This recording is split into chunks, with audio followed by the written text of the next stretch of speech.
ॐ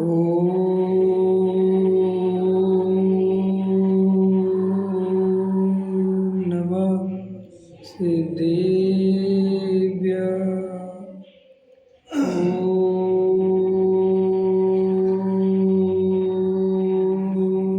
नमः सिद्धेभ्यः। ॐ नमः सिद्धेभ्यः।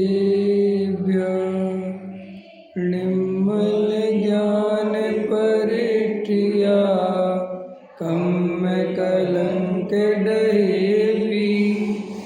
अपाल दौजेड़ परु ते पर पड़बेबी।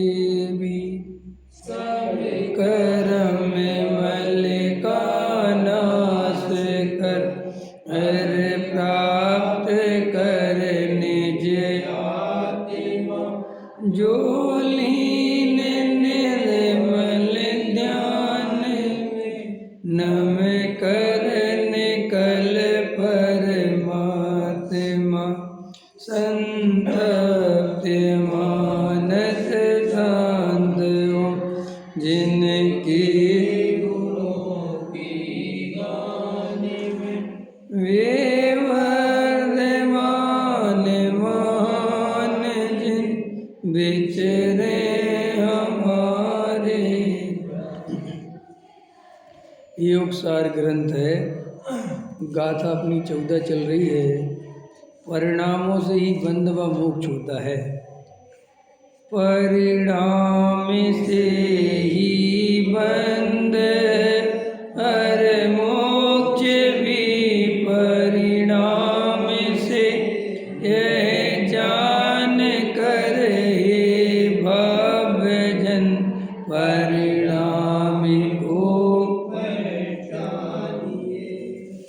अपनी शुद्ध संपदा को छोड़कर, उसका महात्म्य छोड़कर, अपने से अधिक पर वस्तु की कीमत करने रूप मिथ्यात्व परिणाम के साथ जो शुभ अशुभ भाव होते हैं, वे ही 4 गति में भटकने के कारण हैं, नए कर्म बंध के कारण हैं। पर वस्तु से बंध नहीं, कोई जीव मरे या बचे, लक्ष्मी जाए या रहे, लक्ष्मी आने की क्रिया हो या जाने की क्रिया हो, वे तुझे बंध के कारण नहीं हैं। क्या कहते हैं? पर वस्तु के कारण बंध नहीं होता। समझ में आया? पर वस्तु से हमारे बंध का या हमारी मुक्ति का कोई लेना देना नहीं है। निमित्त की अपेक्षा से, निमित्त की दृष्टि वाले को संसार का कारण भी निमित्त लगता है और संसार से छूटने का उपाय भी निमित्त ही लगता है। सामान्यतया लोगों के दिमाग में ही रहता है कि हम जो ये घर गृहस्थी में रहते हैं, पंचेंद्रिय के विषय भोगते हैं, इसके कारण हम संसार में घूम रहे हैं। और अगर हमें सब छोड़ देंगे और साधु बन जाएंगे और तपस्या करेंगे तो हमें मुक्ति मिल जाएगी। ये ऊपर ऊपर से एक कंसेप्ट आपको ऐसा लगता है, लेकिन ये कंसेप्ट ऐसा है नहीं। क्योंकि बाहर की वस्तुओं से, बाहर की क्रियाओं से इस जीव को न बंध होता है, न जीव को मुक्ति मिलती है। न गृहस्थ में रहने से बंध होता है और न गृहस्थी छोड़ने से मुक्ति होती है। अपने को गृहस्थ वाला मानता है तो बंध होता है, और अपने को साधु मानता है तो भी बंध होता है। आत्मा को छोड़कर, अपने ध्रुव को छोड़कर हम कुछ भी अपने को मानते हैं, वो सब बंध का कारण है। जड़ की क्रिया तो हम कर ही नहीं सकते। करने का मतलब छोड़ना और करना ये हमारे हाथ में ही नहीं है। वो तो जड़ की क्रिया अपनी योग्यता से होती है। ठीक है? तो आचार्य कहते हैं, ये जो बातें कहते हैं आचार्य के, पर वस्तु से बंध नहीं, कोई जीव मरे या बचे, ये बंध का कारण नहीं। तो ये क्यों कहते हैं? इसलिए कहते हैं कि हम अनादि काल से धर्म के नाम पर यही करते आए हैं। या तो मारते आए हैं या बचाते आए। समझ में आया कि नहीं आया? कोई जगत में ऐसे है कि मारने में लगे। वो कहते जो अपने धर्म को नहीं माने मार दो उसको। इससे उनको मुक्ति चाहते हैं वो। कोई कहता है कि अपनी संख्या बढ़ाओ, कन्वर्ट करो लोगों को। समझ में आया कि नहीं आया? कोई कहता अपना धर्म फैलाओ सब जगह। ऐसे ऐसे तुम्हें संसार में दुनिया भर के अज्ञानी जीव दिखाई देंगे और वे तुम्हें बड़े बड़े साधु संत महात्मा के रूप में भी दिखाई देंगे। और चूंकि तुम्हारे पास वेद ज्ञान की आग, तत्व ज्ञान की आग वस्तु स्वरूप नहीं है, तो तुम उन्हीं के पीछे दौड़ोगे। इसलिए अपन को ज्ञानी सावधान करते हुए कहते हैं कि हे भाई, बंध का कारण परद्रव्य नहीं है। तो जब परद्रव्य बंध का कारण नहीं है तो परद्रव्य मुक्ति का कारण नहीं है। आया समझ में? तुमने मंदिर नहीं बनवाया इसलिए तुम्हें बंधन को प्राप्त है, और तुम मंदिर बनवा दोगे तो मुक्ति को प्राप्त हो जाओगे, ऐसा नहीं है। आचार्य कहते परद्रव्य से कोई लेना देना नहीं है। तुम अभी अशुद्ध भोजन करते हो इसलिए बंधन होता है, और शुद्ध भोजन करोगे तो मुक्ति हो जाएगी। ऐसी मान्यता जब तक है वो मिथ्या दृष्टि है, सम्यक दृष्टि नहीं हो सकता। आया समय? मान्यता अगर है, बोलो कि साहब शुद्ध भोजन करें कि नहीं करें, ऐसे प्रश्न आते कि नहीं आते? भाई पहले नंबर पे अपने को भोजन करने वाला मानता ही मान्यता छोड़, फिर बाद में शुद्ध अशुद्ध की चर्चा करेंगे। तो साहब फिर अशुद्ध भोजन करते रहे, तू अपने को शुद्ध मानेगा, अनुभव करेगा, तो अशुद्ध भोजन अपने आप छूट जाएगा। ऐसा ही स्वरूप है वस्तु का। समझ में आया?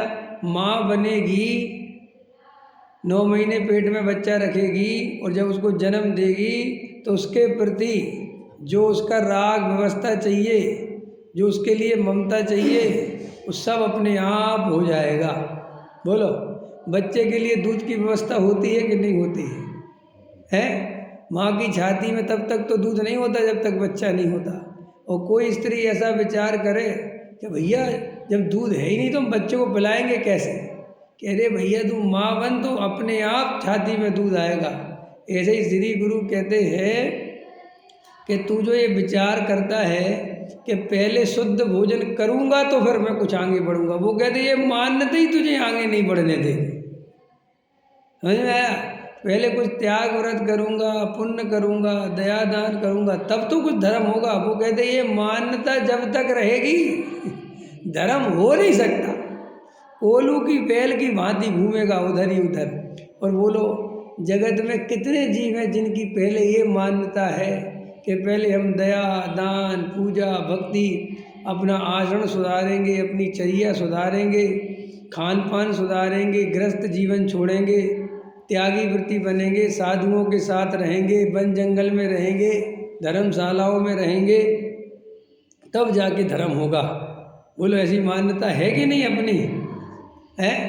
अपने को अभी भी लगता है घर में रह के धर्म कैसे हो सकता है? हो सकता है कि नहीं हो सकता है?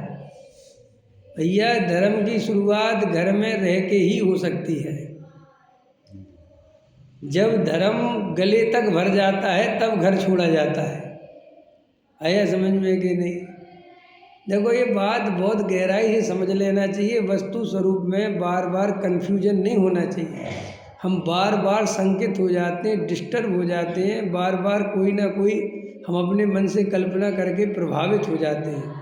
आचार्य कहते निशंकित अंग जो सम्यक दृष्टि का पहला अंग है, वो इसीलिए पहले नंबर पर रखा कि जो बाहर का बनाव है, जो बाहर की व्यवस्था है, वो ऐसी व्यवस्था है कि तुम बार बार शंका कर लोगे, तुम बार बार शंकित हो जाओगे, बार बार तुम्हारे दिमाग में उपद्रव आ जाएगा कि शादी नहीं करी होती तो कब का हम धर्म कर लेते। ये आएगा तुम्हारे दिमाग में। क्यों आएगा? क्योंकि तुमने अभी उपादान का श्रद्धान नहीं किया।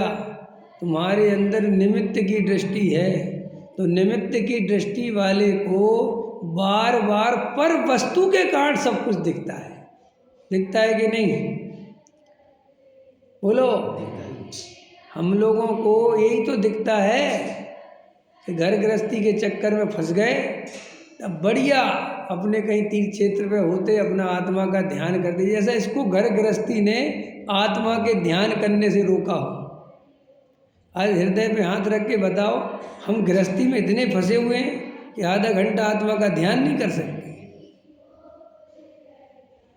देखो अपने आप को, अरे भाई रुचि नहीं है आत्मा की, लेकिन निमित्त पे दोष डालकर टोडामल जी साहब ने लिखा है, निमित्त पर दोष डालकर खुद महंत बना रहना चाहता। मेरा कोई दोष नहीं है, मैं तो बढ़िया आदमी हूँ। अगर मेरी शादी नहीं हुई होती, बाल बच्चे नहीं हुए होते, घर गृहस्थी नहीं हुई थी, तो मैं तो कब का सम्यक दृष्टि हो जाता, कब का मुख चला जाता। आया समझ में? लेकिन आत्मा की रुचि खुद को नहीं है।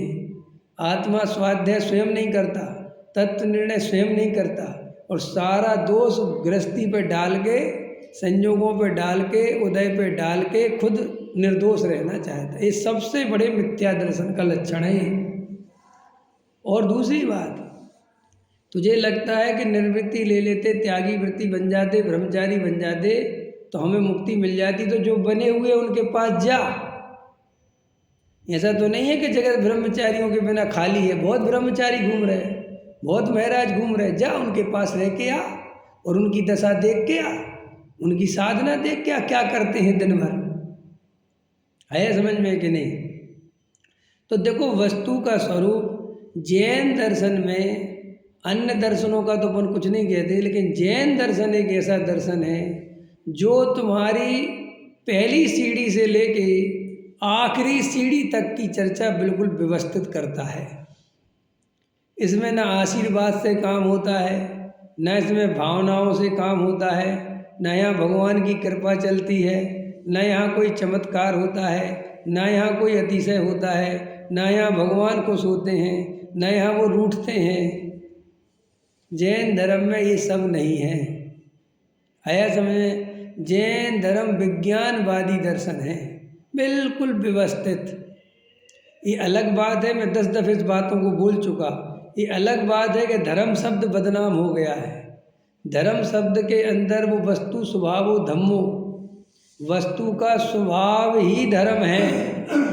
नमक का खारापन ही धर्म है, चीनी का मीठापन ही धर्म है, जानना देखना आत्मा का धर्म है। ये अलग बात है कि ये वाला धर्म हम भूल गए, वस्तु स्वभावो धम्मो हम भूल गए, क्योंकि हम ऐसे माहौल में रहते हैं जहाँ धर्म के नाम पर रोज़ नए नए गुरु, रोज़ नए नए चमत्कार, रोज़ नए नए अतिशय, रोज़ नए नए पाखंड निर्मित होते रहते हैं, और उन सब का एक नाम रख दिया है धर्म। क्या नाम रख दिया? धर्म। धर्म यात्रा, तीर्थ यात्रा, समझ में आया? मंदिर पूजा पाठ धर्म करने का बड़ा धर्म कर रहे हो आजकल तुम, क्यों? बहुत धर्म कर रहे हो आजकल, तो बड़े जा रहे तीर्थों पे। तो देखो, इसका भी नाम धर्म है ना लोक में। भाई साहब, वहाँ तो धर्म का बहुत बड़ा चमत्कार हुआ। क्या हुआ? भगवान को पसीना आ गया।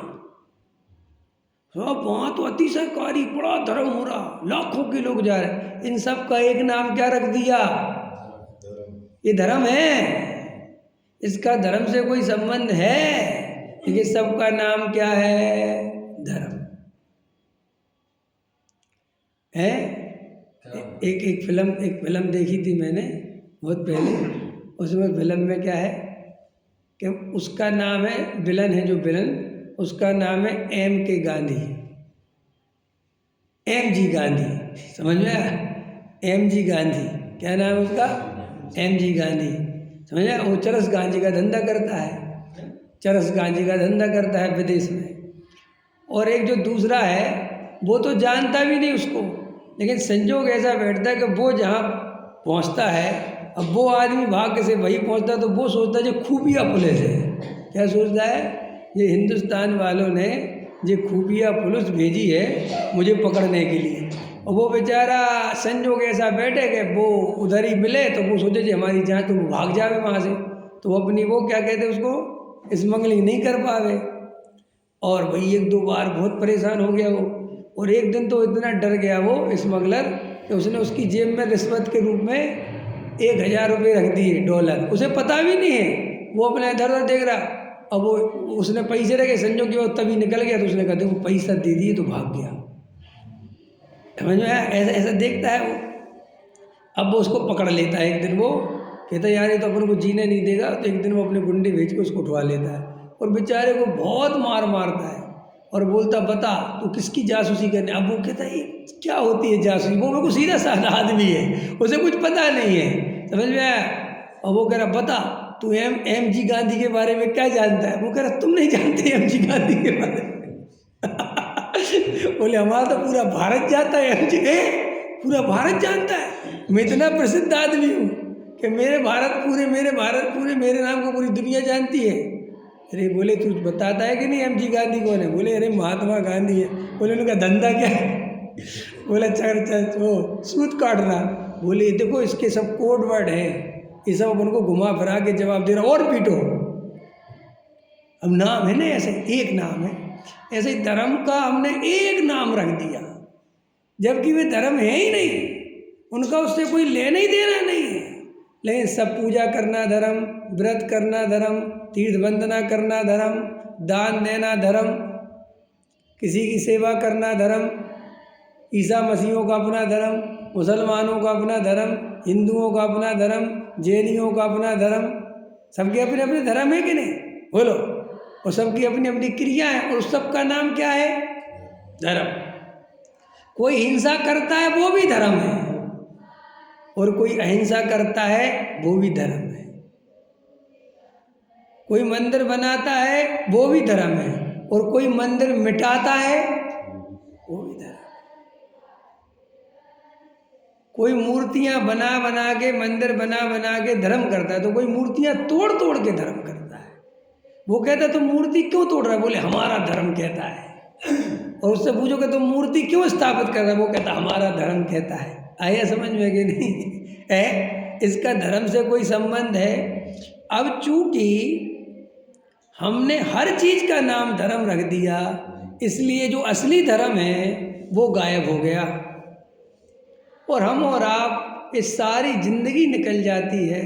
और धर्म तो बिल्कुल वस्तु स्वभावो धम्मो, दो दो चार जैसी बात थी, वो हम नहीं समझ पाते हैं। और हमें निमित्त की दृष्टि कर करके चमत्कार के पीछे दौड़ते हैं, भगवानों के पीछे दौड़ते हैं, मंदिर बनाने के पीछे दौड़ते हैं, संत साधुओं की सेवा भक्ति और जो कुछ भी है मेरा कहना, लेकिन वो कोई धर्म का अंग ही नहीं है, उसका धर्म से कोई संबंध ही नहीं है।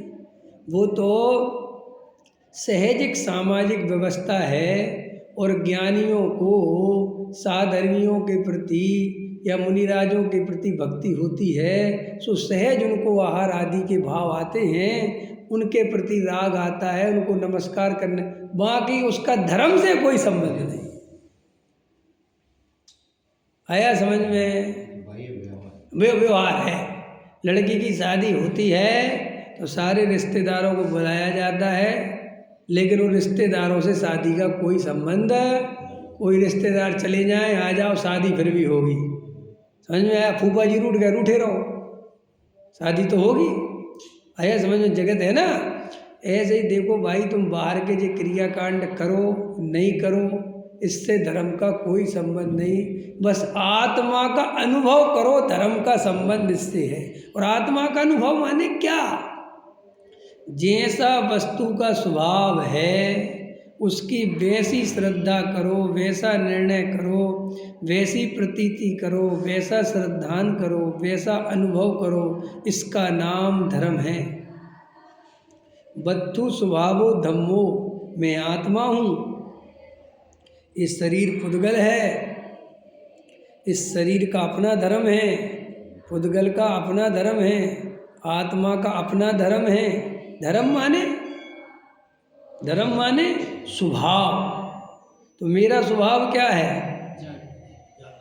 मेरा स्वभाव है ज्ञानमयी है, वेद ज्ञान पाहर साया, होकर निराश सब जग भर से, अब सिद्ध शरण में मैं आया।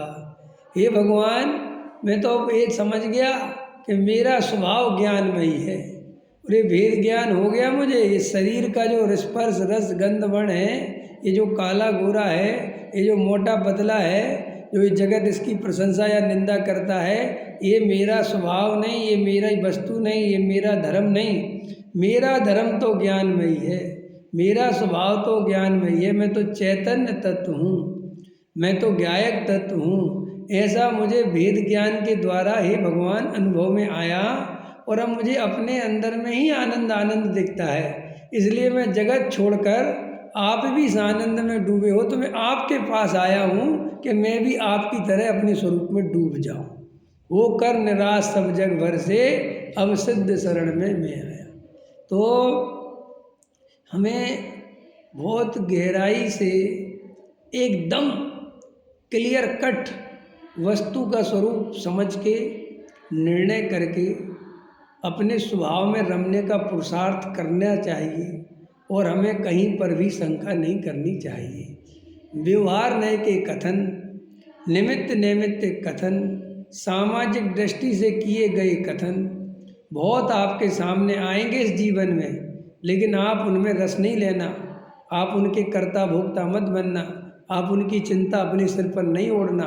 आप अपने श्रद्धान में टिकाए रखना कि मैं तो एक त्रिकाली ध्रुव हूँ, प्रत्येक द्रव्य स्वतंत्र है, कोई किसी का कर्ता धर्ता नहीं है, सब वस्तुएं अपने स्वभाव से परिणमित होती हैं, प्रत्येक जीव का अपना अपना बाहरी कर्म का उदय है। क्या बोला मैंने?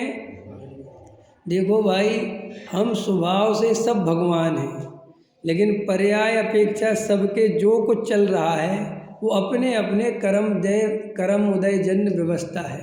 मैं वज्रसेन जी को चोट लग गई, मैं उसमें कुछ नहीं कर सकता, और वो चोट जब ठीक होनी होगी वो अपनी योग्यता से अपने स्वकाल में अपने आप उदय प्रमाण ठीक होगी।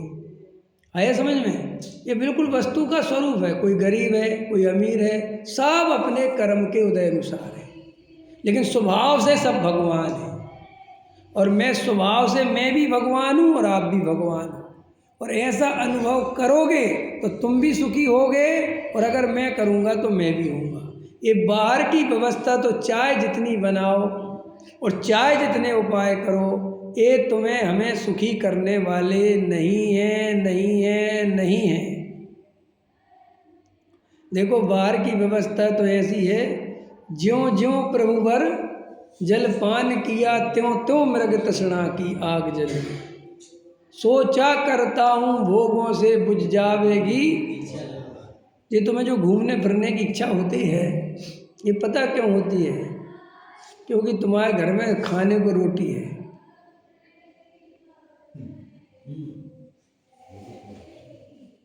अगर तुम्हारे घर में खाने को रोटी नहीं होती और कचड़े के कूड़े के ढेर पर कूड़ा पीन के रोटी खा रहे होते, तो पता चलता कि दुबई देखने की इच्छा है कि नहीं। फिर कितना घूमने फिरने उड़ने की इच्छा होती है। ये तो संसार ऐसा है, ऊँट के मुंह में जीरा। ये तो उदाहरण थोड़ा कमज़ोर है। आत्मानुशासन में लिखा है, ये जीव का इच्छा रूपी गड्ढा इतना बड़ा है कि ऐसे जितने 3 लोक हैं ना, ये नहीं लिखा उसमें लिखा ऐसे अनंत अनंत लोक के इकट्ठे करो और सारे जीव को दे दो, तो अभी इसका इच्छा रूपी गड्ढा अणु बराबर नहीं भर सकता। ये आत्मानुशासन में गुणभद्राचार्य ने लिखा है। रिक्त रही वह रिक्त। इसलिए जिन जीवों से जो जीव दुखी हैं, समझ में आया? कि हमें घूमने फिरने नहीं मिलता, हमें ज़्यादा पहनने उड़ने नहीं मिलता, तुम्हें लगता है कि जिनको ये मिलता है वे सुखी हैं, ऐसा भ्रम है। उनसे पूछो, उनको सुख कहीं और दिखता है। वे हिंदुस्तान में घूम पा रहे, विदेश में नहीं घूम पा रहे, तो उनका दुख ये है। और कोई विदेश में तो घूम रहा है, लेकिन विदेश में भी उन शहरों में नहीं जा पा रहा जहाँ खर्चे बहुत हैं। थाईलैंड घूम आया, नहीं समझ में आया, और छोटे मिजोरम घूम आया, मॉरिशस घूम आया, जब कम खर्चीले देश हैं। दुबई घूम आया, लेकिन उसको लंदन घूमना है, उसको अमेरिका घूमना है, उसको न्यूयॉर्क घूमना है। समझ में आया? तो उससे कहो क्यों, तुम तो बहुत मज़े में रहे थे, काहे का मज़ा, न्यूयॉर्क नहीं जा पाता यार, वहाँ बहुत खर्चा है। ऐसा ही दुख है। दूर से लगता है कि इसका दुख कम होगा, नहीं, उल्टा संसार का स्वरूप ऐसा है, जिसको जितना ज़्यादा भोगने मिलता है, जिसको जितना ज़्यादा पुण्य का उदय होता है, उसका उतनी बेचैनी ज़्यादा होती है, उसको भोगने की इच्छा उतनी होती है। देखो, जितने शांति से भोजन आदमी अपने घर में करता है उतना शादी विवाह में नहीं जाके करता, क्योंकि वहाँ पर भोगने की इच्छा बहुत हो जाती है, बहुत आइटम है ना। ऐसे ये पुण्य के उदय से जीव को बहुत सामग्री मिलती है, तो और लाओ और लाओ और लाओ और लाओ, ऐसा बढ़ता चला जाता है, सुख नहीं मिलता। ये तो अभी अपन को लगता है क्योंकि अपनी कुछ इच्छाएं पूरी हो गई ना, भोजन मिल गया, रहने को मकान मिल गया, कपड़े मिल गए, तो अब लगता है और आगे और आगे। और अगर यहीं अभी कपड़े ही नहीं होते 2 जोड़ी पहनने के लिए, किराए के मकान में होते और मकान मालिक ताने मार रहा होता तो घूमना याद नहीं आता। फिर यही लगता कि काश हे भगवान इस जन्म में हमारा मकान हो जाए, यही बहुत है। लेकिन जैसे वो हो जाता है, वो इच्छा पूरी होते ही फिर अपनी पत्नी से कहो कि देख तेरी इतनी बड़ी इच्छा पूरी कर दी मैंने। अपन खुद के मकान में आ गए तो कहेगी क्या करूँ, चाय डालूं? हैं, अभी तक तो यही कहती थी कि ये कर दो बस, यही और कुछ नहीं चाहिए, और बस इतना ही कर दो तुम, और कुछ नहीं चाहिए। ये सब मोह की महिमा है, ये सब कहने की बात है। जब वो हो जाएगा तब इच्छा कहेगी ये बात खत्म हो गई, अब दूसरी ओर चलो। इसलिए पति पत्नी सुखी नहीं रह सकते, क्योंकि अभी सम्यक दृष्टि हो तो सुखी रह सकते हैं, मिथ्या दृष्टि हो तो एक दूसरे को सुखी करने के चक्कर में निरंतर दुखी रहेंगे। वो पत्नी पति से दुखी रहेगी और पति पत्नी से दुखी रहेगा। क्यों रहेगी साहब? क्योंकि दोनों एक दूसरे से ऐसे बंधे हुए हैं कि वो कहती है कि मुझे सुखी करने की जिम्मेदारी तुम्हारी है, और पति कहता है कि मुझे सुखी करने की जिम्मेदारी तुम्हारी है, और वस्तु स्वरूप कहता है कि भाई साहब कोई किसी को सुखी नहीं कर सकता, इसलिए तुम अब महा दुखी होने वाले हो। बड़े पंडित जी बोलते थे, रविंद्र जी, 2 दुखी मिलके सुखी होने की कल्पना करते हैं, तो सब शादी करे कि नहीं करे? नहीं, सम्यक दृष्टि भी शादी करता है, उसमें करने दिक्कत क्या है? लेकिन ये मान्यता मत रखो, अपने चारित्र की कमजोरी है। अपन अभी घर गृहस्थी के बिना, स्त्री के बिना, संयोग के बिना रह नहीं पाते, इसलिए शादी करेंगे, लेकिन हमें सुखी कर देंगे, हमारी मान्यता बिल्कुल नहीं, उसमें क्या बात है। एक प्रश्न आता है, अभी 10-15 मिनट हैं, अभी तो है, टाइम तो है ही। हाँ भाई, लेट चलेगा ना। देखो, एक प्रश्न होता है कि साहब अगर हमें जब धर्म करना ही था तो हमने गृहस्थी काय को बसा ली। जैसे कई मिल जाते हैं, हम लोगों के साथ तो बहुत होता है कि तुम्हें जब इतना धर्म पता था, इतने तुम सब समझते हो, तो तुमने शादी करी काहे को? एक तो खुद की ज़िंदगी बर्बाद और साथ में दूसरे की और बर्बाद। समझ में आएगी नहीं? ऐसे प्रश्न आपको मिल जाएंगे। साहब घर गृहस्थी में या तो अच्छा से घर गृहस्थी चला लो, या फिर धर्म करना है तो छोड़ छाड़ के चले जाओ। समझ में आए कि नहीं आए? लेकिन ऐसा वस्तु का स्वरूप नहीं है जैसा तू सोचता है, ये तेरी कल्पना है। अगर वास्तव में ऐसा ही होता तो यहाँ तो अभी ये सम्यक दृष्टि होने की कगार पे है। यहाँ तो जो सम्यक दृष्टि हो गए थे, जो छायक सम्यक दृष्टि थे, जो तद्भव मोक्षगामी थे, जिनको उसी भाव से मोक्ष जाना था, फिर उनने शादी काहे को करी? उनने राजपाट क्यों संभाला? उनने बाल बच्चे क्यों करे? बोलो, क्यों करे? कुछ तो बात होगी ना। वे तो उसी भाव से मोक्ष जाने। भाई साहब, आपको अपना पता भाव है, आपको पता है। हम लोगों को कौन से भाव से मोक्ष जाना पता है, और तीर्थंकर को तो पता रहता है कि इसी भाव से ही जाना है, क्योंकि वो तो सौधर्म इंद्र आया है और सेवा में लगा है, तो वो कोई ऐसा थोड़ी को कुछ पता ही नहीं कि हो क्या रहा है मेरे साथ। जब उन्हें तीर्थंकर होते ना, तो अवधि ज्ञान के धारी होते हैं वो जन्म से।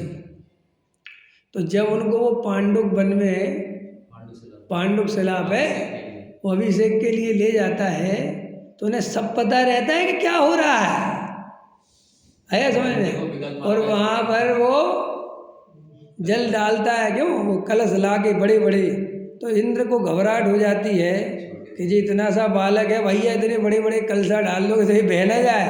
तो उनको ऐसा देख के समझ जाते हैं और कहते एक अंगूठा दबा देते हैं। समझ में आया कि नहीं आया? तो सारी ताकत पता चल जाती है, अरे ये तो तीर्थंकर का जीव है भाई। सुनो, ऐसा जीव और जो अवधि ज्ञान का धारी है, जो छायक सम्यक दृष्टि है, और ऊपर से देव उसके कपड़ों की व्यवस्था कर रहे हैं, और उसे पता है कि अभी कुछ समय बाद मुझे दीक्षा लेनी है। समझ में? देखना, वस्तु का स्वरूप समझना, तुम जो नहीं समझते हो और अपनी मनमानी करते हो हैं।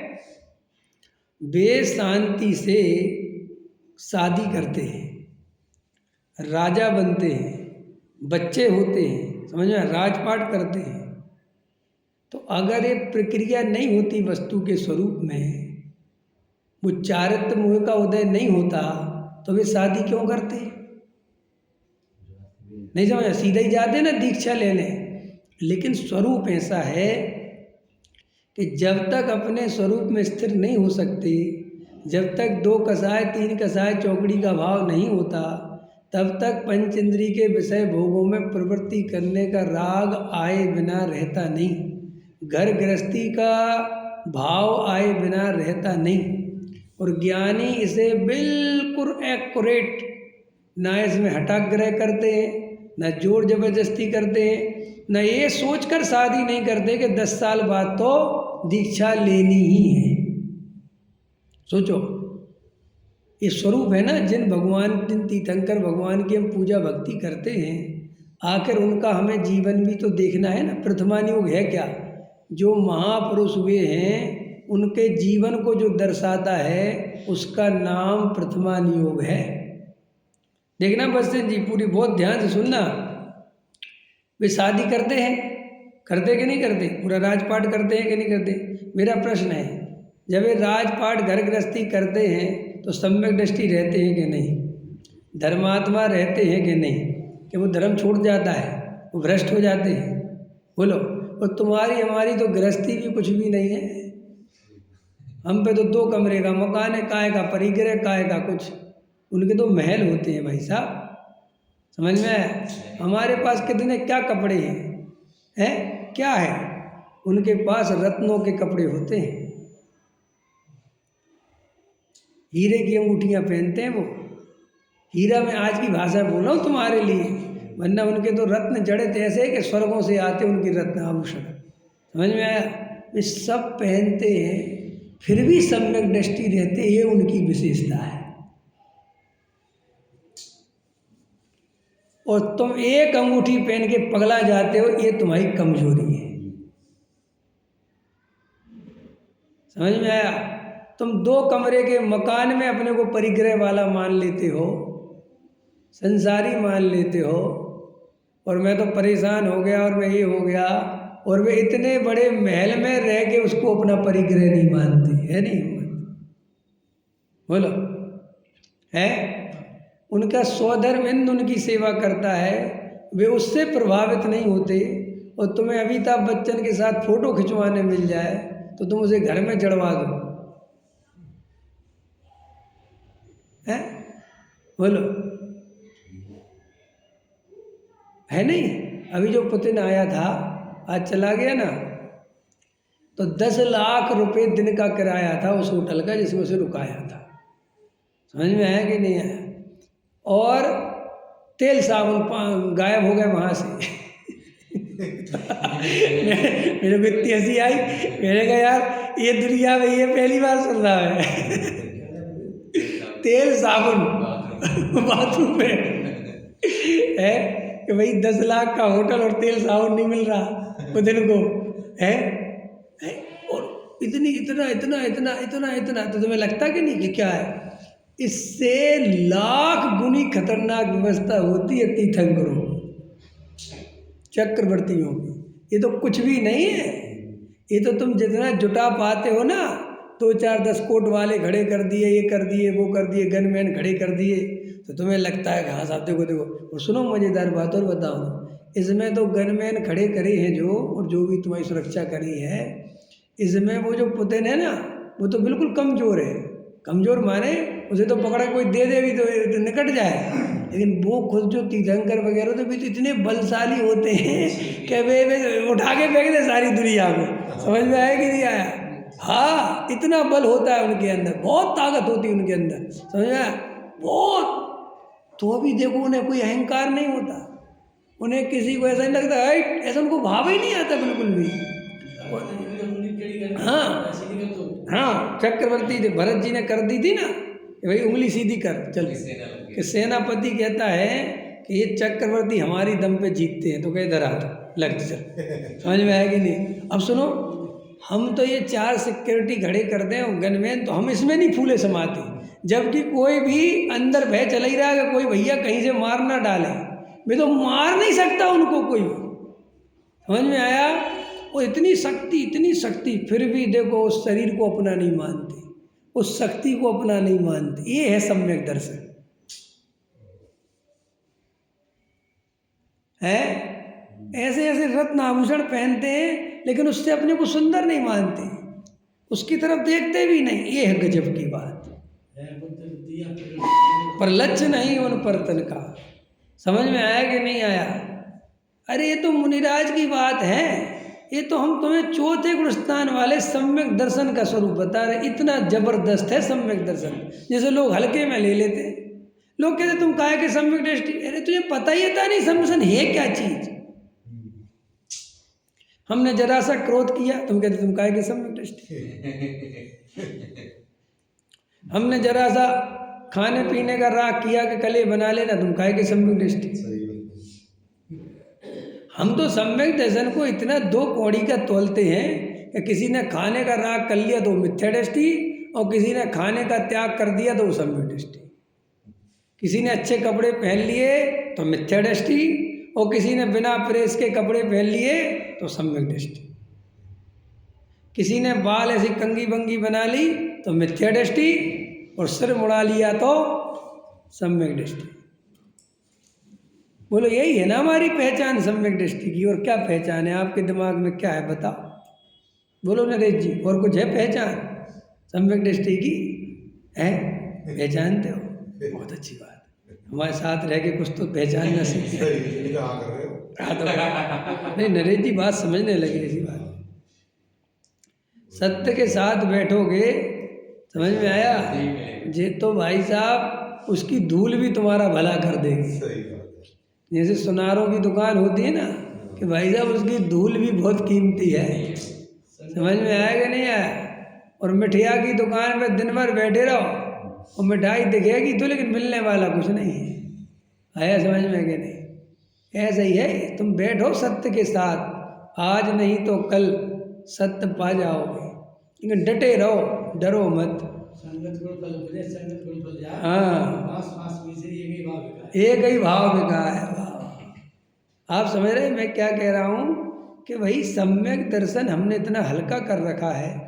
हम लोग तीर्थंकरों की जय जयकार करते रहते हैं, उनके पंच कल्याणक मनाते रहते हैं, लेकिन हम कभी उनके गहराई से उनके स्वरूप का विचार नहीं करते कि जो उसी भाव से मोक्ष जाने वाले हैं, वे घर गृहस्थी शादी विवाह करते हैं। क्यों करते हैं? क्या जरूरत है?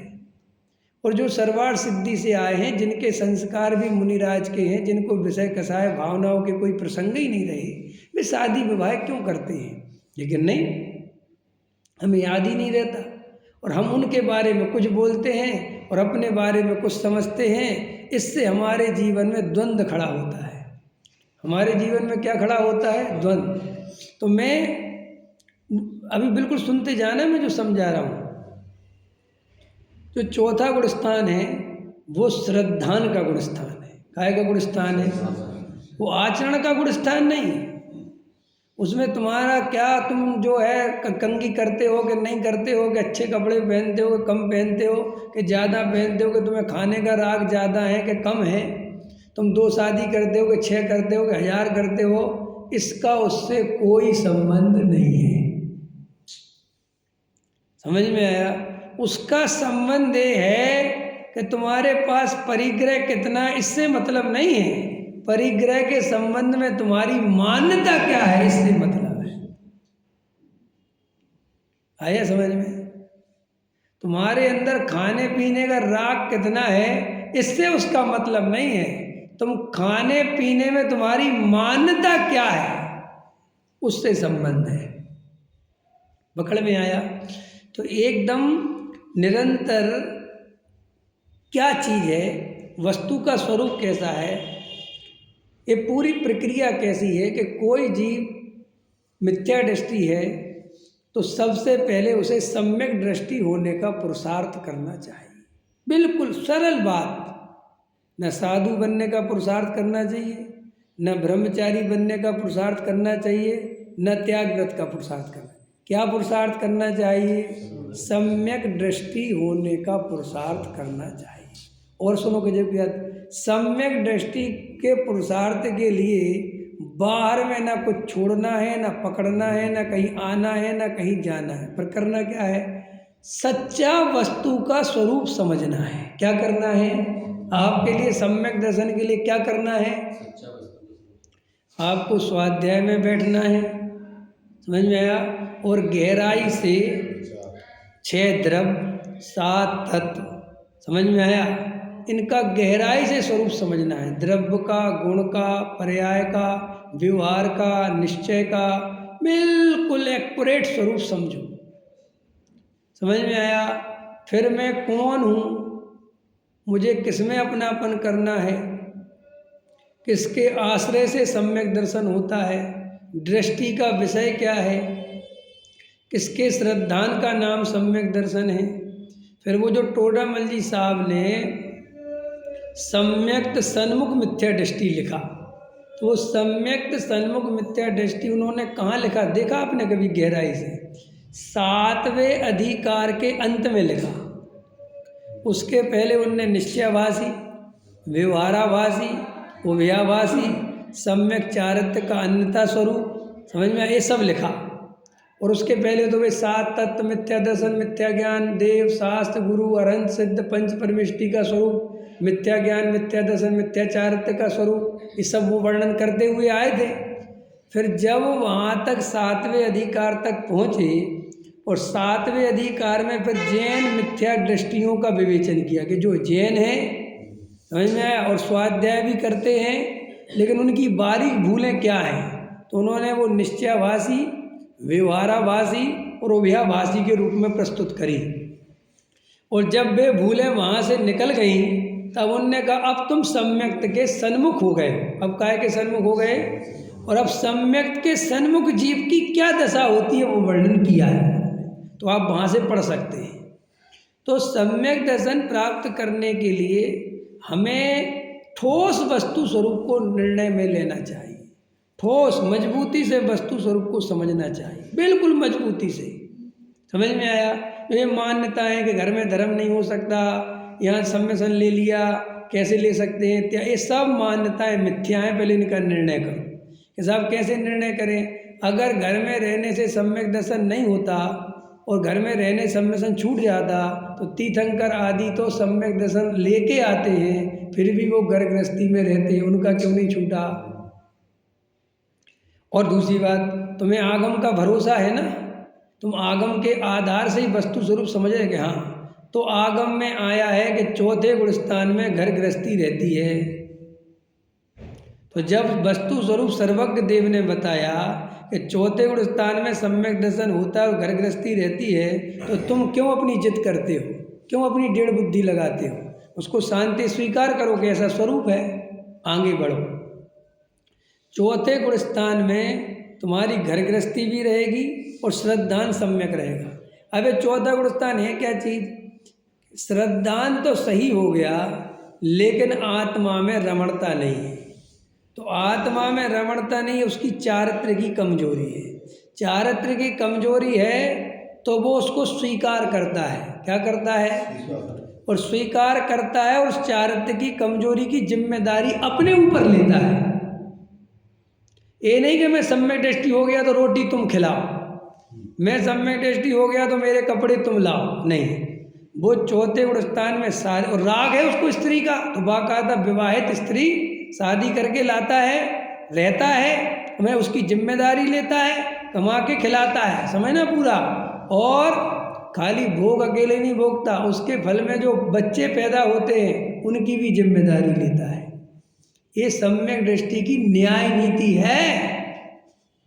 ये नहीं है उसका कि हाँ जी हम तो सम्यक दृष्टि हैं, हम क्या कोई की तरफ किसी का करता ही धरता नहीं है, बच्चे बच्चों की जाने, मैं तो स्वतंत्र, ऐसा नहीं। ये श्रद्धान का विषय है। लेकिन चूंकि मेरी चारित्र्य की कमजोरी से ये भोग मुझे भोगने का राग आया और इसके फल में ये चीज़ें होती हैं, तो इसका भी राग, इसकी भी जिम्मेदारी चाहिए।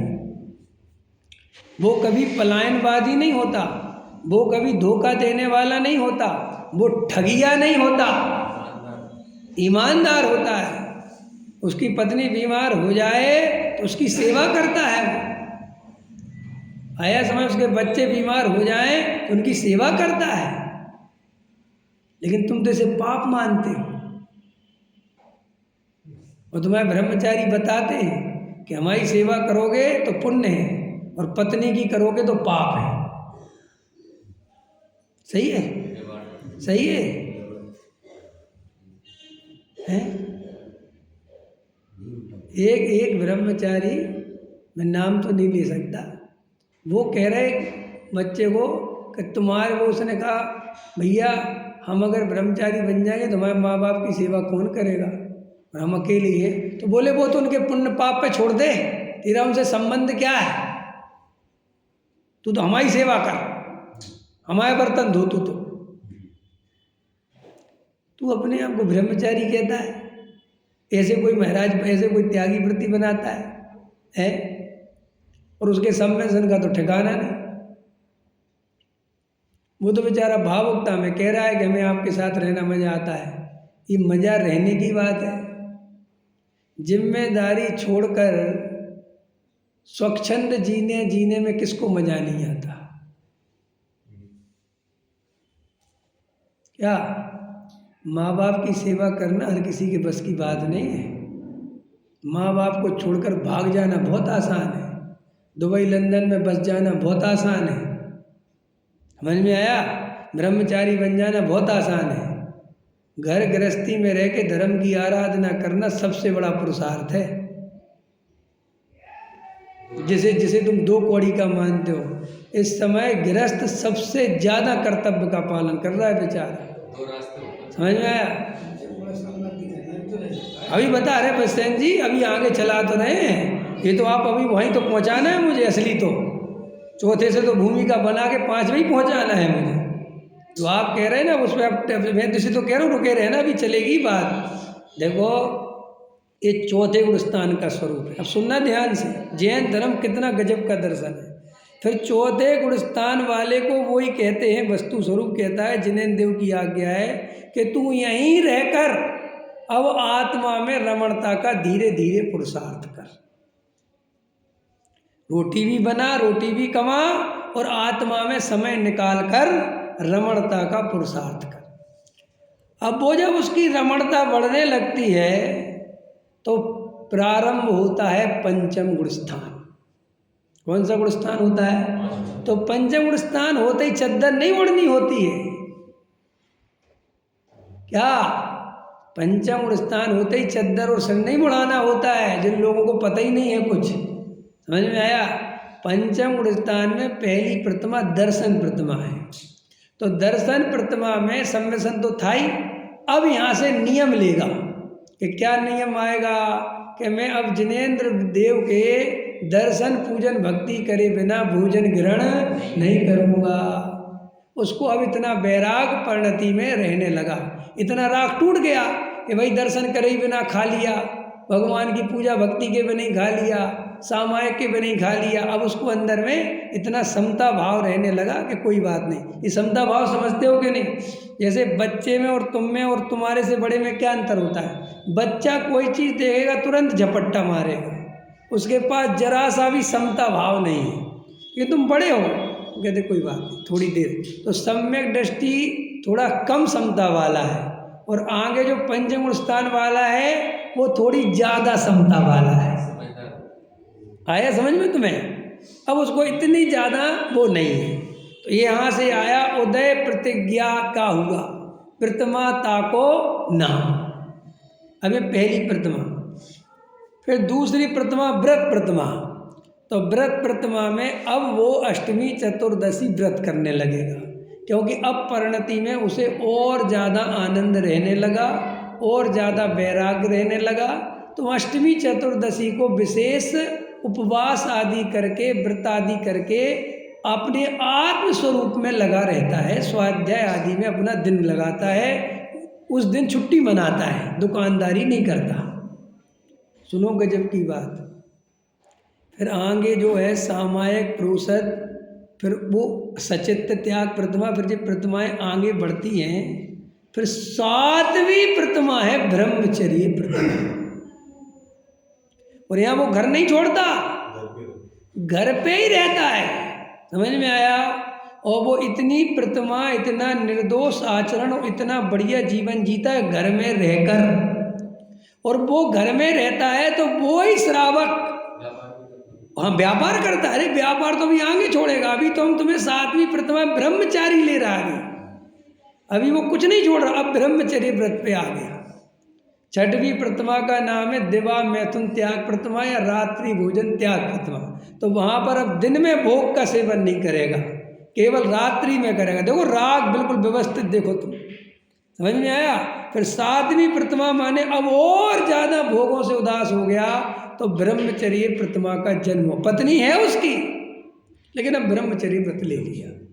गजब की बात है, समझने लायक स्वरूप है जैन धर्म।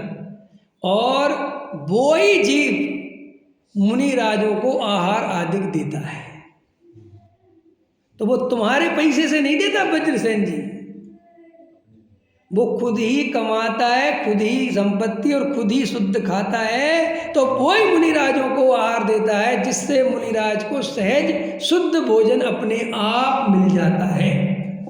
और चूंकि वो समझदार है, सम्यक दृष्टि है, और वो खुद उस आचरण को पालता है, तो उसे आहार का भी ज्ञान होता है कि मुनिराज को कौन सा आहार तकलीफ देगा और कौन सा आहार उनकी आराधना में सहायक बनेगा। इसलिए अपने आप ही वो व्यवस्था अपने आप ऑटोमेटिक चलती है। लेकिन हमने ये सारी व्यवस्था बिगाड़ दी अपने हाथों से। जैसे सातवां वाला है ना, काम करेगा और घर ही रहेगा, चद्दर भी कहाँ उड़ेगा फिर? अभी चद्दर ओढ़ना ही नहीं, अभी कोई भेष है ही नहीं। हाँ बिल्कुल नॉर्मल, जो बिल्कुल सामान्य एकदम सिंपल वस्त्र, अभी उसका कोई भेष है ही नहीं। भेष बनेगा उसका एलक छुल्लक से, वहां से भेष है। लिखा ही है टोडामल जी साहब ने, पढ़ लेना। जैन धर्म में केवल 4 ही भेष बताए। समझ में आया कि नहीं आया? मुनिराज का और आरेका का और एलक छुल्लक का, और ये श्रावक तो है ही बस। और कोई यहाँ पे वो नहीं है अलग से भेष धारण करना, अलग से दिखाना, बिल्कुल नॉर्मल रहना। इस पर तो डॉक्टर साहब का व्याख्यान है कि क्यों चद्दर उड़ने से गुणस्थान बढ़ गया क्या, ये क्यों उड़ा तुमने? उनके समय की बात है, वो बता दे। अब ये जो 7वें गुणस्थान में ब्रह्मचर्य प्रतिमा है, यहाँ पर भी वो व्यापार करता है। 8वें गुणस्थान, देखो व्यापार करने का एक अर्थ मत लेना बच्चन जी। व्यापार करने का अर्थ वो दुकान ही खोलेगा, व्यापार करने का अर्थ वो खेती के साथ, ये अर्थ नहीं है। व्यापार सिर्फ इसका अर्थ है कि वो किसी के भरोसे नहीं जीता, ये अर्थ समझो। पराधी नहीं है, उसने अपना या तो पैसा जोड़ लिया, समझे, या उसके पास इतनी संपत्ति है, बैंक में पैसा जमा कर दिया या ब्याज आता है, बस वो किसी के आगे हाथ नहीं फैलाता। इसका अर्थ है कि वो अपनी आजीविका खुद करता है। आजीविका अर्थ का कभी ये मत देना कमाने में लगा रहता है, उसके पास अपना पर्याप्त पैसा है, कमाने की जरूरत नहीं है, लेकिन वो तुमसे हाथ नहीं फैलाएगा कि सेठियों को मेरी व्यवस्था करनी चाहिए। ये जैन धर्म है ही नहीं। मुफ्त की रोटी नहीं खाएगा। और आज क्या हो रहा है, आज समाज पे कितना बोझा पड़ रहा है, इसका हमें गहराई से विचार करना चाहिए। हम कोई ना पंचम स्थान का स्वरूप समझते, ना मुनिराजों का स्वरूप समझते। देखो थाईलैंड में बौद्ध भिक्षुओं की संख्या, ये पढ़ना इंजीनियर साहब, आप थोड़ा पढ़ते हो तो देखना, थाईलैंड में बौद्ध भिक्षुओं की संख्या इतनी ज़्यादा बढ़ने लगी, और ये बौद्ध भिक्षु करते वर्ते कुछ थे नहीं, कि वहाँ की सरकार घबरा गई। माने बौद्ध भिक्षु थे 20 लाख और आम पब्लिक थी 12 लाख। उनने कहा तो मर गए, हमारा देश तो बर्बाद ही हो जाएगा। क्योंकि जब 20 लाख आदमी कुछ नहीं करेगा और वो 12 लाख आदमी घर भी कमावे, घर गृहस्थी भी चलावे और 20 लाख की जिम्मेदारी भी उठावे तो गया काम से। तो उन्होंने कानून बना दिया थाईलैंड में कि यहाँ पर जिसको भी बौद्ध भिक्षु बनना हो उसे भिक्षा नहीं मिलेगी, उसे स्वयं कमाना पड़ेगा। तब जाके वहाँ ब्रेक लगा कि यार बात तो सही है, ये हर्रा लगे ना फटकरी रंग चोको हो जाए से है मूड़ मुड़ाई का सिर की मट गई खाज और खाने को लड्डू मिले लोग कहे महाराज। सही है। नहीं समझ में आया? तो ये एक दिन भारत देश के साथ होने वाला है, मेरी चेतावनी है। एक दिन हिंदुस्तान में बहुत जैनियों के साथ बहुत देखना था। ये हम लोग संत साधुओं की जो संख्या बढ़ रही है और बिना सोचे समझे साधु बन रहे, बिना सोचे समझे ब्रह्मचारी बन रहे और कोई मर्यादा नहीं, कोई नियम नहीं कि भाई कैसे बने जाते हैं, कैसे इनका सिस्टम है। असिस्टम सिर्फ परसों का वीडियो है, मैं देख रहा था, कौन से तीर्थ का था वो तो मुझे पता नहीं। एक एलक साधु शायद क्षुल्लक था, लड़ रहा था कमेटी से बीच बाजार में खड़े होकर, तुम हम लोगों को कमरा नहीं देते, तुम हम लोग की व्यवस्था नहीं बनाते और हम लोगों को जो हम कहाँ जाएं और साधु के साथ ऐसा व्यवहार करते हो, त्यागी वृत्ति में शराब दे दूंगा, मरोगे। ये क्या हो रहा है? ये जैन धर्म है? तुम समाज के भरोसे साधु बने थे, समाज के पीछे तुमने एलक क्षुल्लक बने थे या ब्रह्मचारी बने थे, पूछ के बने थे। ये कहाँ का नियम है? ये तो अन्य मतियों जैसा होगा, शराब दे देंगे, शराब दे। अब तो डराते हैं समाज को, और ये समाज वास्तव में बहुत क्षमाशील है, फिर भी कहता है चलो कोई बात नहीं। देखो भाई, अभी एक और बात सुनने में जाती है, बोले साहब हमारे ब्रह्मचारी भाई हैं, नहीं समझ में आया, और सबके पास पैसा तो नहीं होता और वे निर्वृत्ति से रहना चाहते हैं, तो हमें साहब उनकी व्यवस्था करनी चाहिए। ऐसा करते कि नहीं करते? और उनको व्यवस्था नहीं देते और उनको कमरा नहीं मिलता। भाई साहब किसने कहा था ऐसा ब्रह्मचारी बनने को? क्यों बने आप ब्रह्मचारी? और आपको निर्वृत्ति लेनी थी तो अपने घर से अपना हिस्सा लेके आते। भाई अपने घर में तुम्हारा हिस्सा होगा कि नहीं 20-30 लाख का, अपना लेके आते और संस्था में देते और 10,000 किराया आता, उसका बढ़िया मजे से रहते। न समाज पर जिम्मेदारी, न तुम्हारे अंदर दीनहीन थी। और तुम जो सेठियों को दुआई देते हो कि ये सेठिया जो है आश्रम बना देंगे और ये खर्चा उठाएंगे, कब तक उठाएंगे? इनके ही पुण्य के उदय का भरोसा है कि कब तक रहेंगे? वो कल चले जाएंगे और इनके बेटों को तो रुचि है नहीं, तब तुम्हारी व्यवस्था कौन देखेगा? फिर तुम्हारे परिणाम बिगड़ेंगे, तब कौन होगा? भाई आश्रम बनाना तो बहुत आसान है, लेकिन उसकी व्यवस्था चलाते रहना, उसके पैसा आते रहना, हमें पता है कि क्या हालत होती है और कैसे फिर गिड़गिड़ा के वो पैसे इकट्ठे करने पड़ते हैं और कितनी मलहम पट्टी लगानी पड़ती है, कितनी मक्खनबाजी इन सेठियों की करनी पड़ती है। अच्छे अच्छे ब्रह्मचारी आगे पीछे घूमते इन सेठियों के, तो तेरा तो ब्रह्मचारी 2 कौड़ी का हो गया भाई। तू जिस ब्रह्म की साधना के लिए निकला था वो तू सेठियों के चरणों में लौट गया था। और तू क्या आत्मा सुनाएगा? नहीं समझ आया? कई लोग कहते हैं हमारा तो नाम है, हम तो बड़े ब्रह्मचारी हैं, हमें तो बहुत पुण्य का उदय है, हमें तो देश बहुत वो करता है, लेकिन सबको थोड़ी करता है। भाई सबको करने की बात ही नहीं है, व्यवस्था ही नहीं है जैन धर्म में। जैन धर्म में किसी को निर्वृत्ति लेना हो, मुनिराज अलग चीज़ है भाई साहब, साधु का स्वरूप ही अलग है, वो कैटेगरी अलग है। पहली बात तो ब्रह्मचारी पंचम स्थानवर्ती घर में रहने का हकदार है, अपना भोजन बनाने का हकदार है, उसे घर छोड़कर नहीं जाना। फिर भी अगर उसके भाव ही है कि मुझे अब घर में नहीं रहना, तो वो अपना पैसा, अपना हिस्सा लेकर, अपनी पूंजी लेकर, जितने उसका जीवन यापन होता हो वो जाके अपना ले जाए, वहाँ पे जमा कराए और शांति से अपनी आराधना करे। ये स्वरूप है। कि साहब कोई गरीब हो तो और ब्रह्मचारी बनना चाहता हो तो पहले पैसा कमावे, क्या दिक्कत है भाई? ब्रह्मचारी घर में रह के पैसा कमाने ब्रह्मचारी को है क्या दिक्कत? है कोई दिक्कत बोलो? भाई मैं गरीब हूँ, मान के चलो मैं 22 साल का 20 साल का लड़का हूँ और मुझे ब्रह्मचारी बनना है और मेरे पास पैसा नहीं है, तो ठीक है तुम ब्रह्मचर्य व्रत ले लो और अपना कमाई व्यवस्था व्यापार करो, कोई दिक्कत थोड़ी है। और जब तुम 20-30 लाख जोड़ लो तो अपने निवृत्ति अपने चले जाना, इसमें कोई बुराई है? इसमें ज़्यादा स्वस्थ समाज का निर्माण होगा कि हम चाहे जिसको ब्रह्मचारी बना दें और समाज पे उसकी जिम्मेदारी डाल दें, इससे स्वस्थ समाज का निर्माण होगा। ये हमें विचार करना चाहिए, सभी समाजों को विचार करना चाहिए। ये कोई मेरी और तेरी बात नहीं है भाई।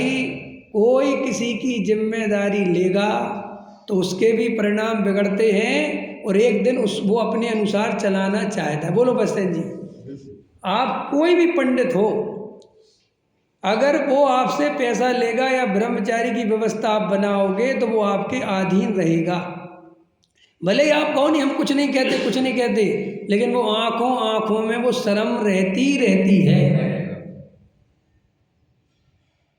चाहे आप कुछ कर लो। फिर हम आपके खिलाफ बोल नहीं सकते।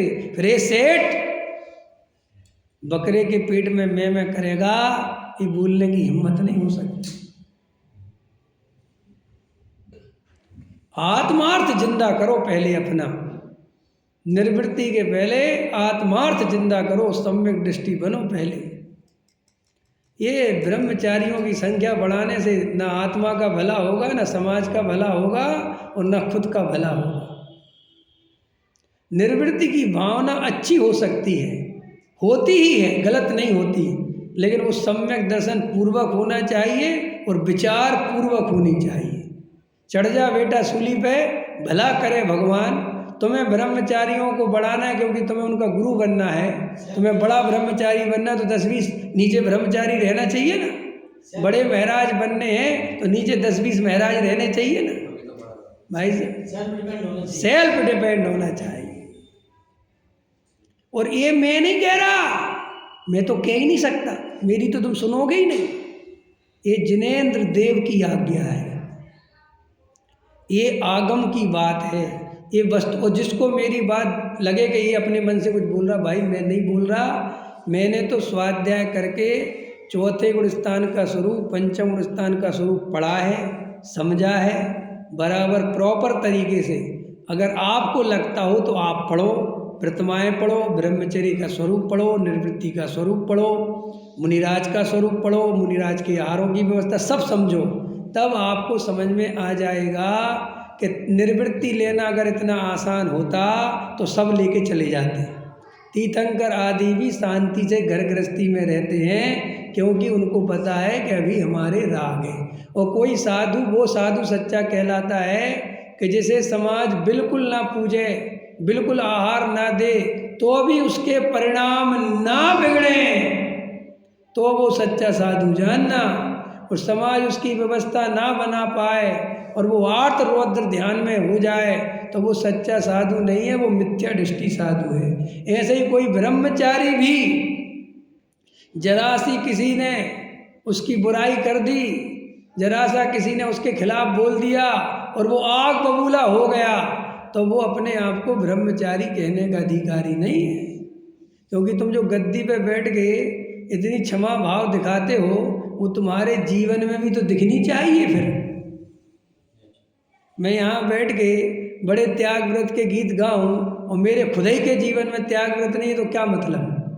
इसलिए मैं सम्यक दर्शन तक का उपदेश देता हूँ। क्यों?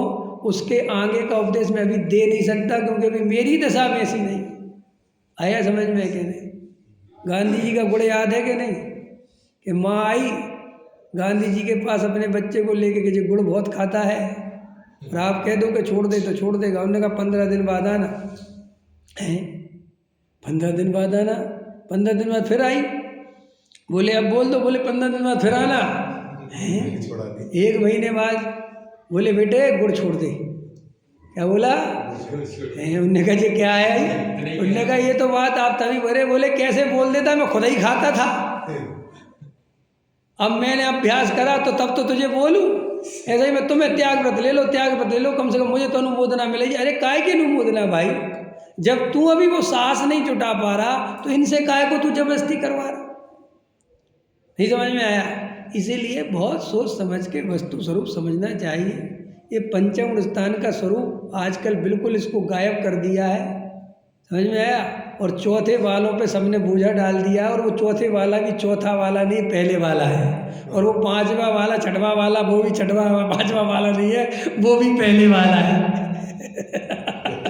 सारे पहले वाले है। और बेचारा पहले वाला वो मरा जा रहा है, यहाँ पत्नी परेशान कर रही, वहाँ गुरुजी परेशान कर रहे है वो बेचारा पिसरा जा रहा। सहजानंद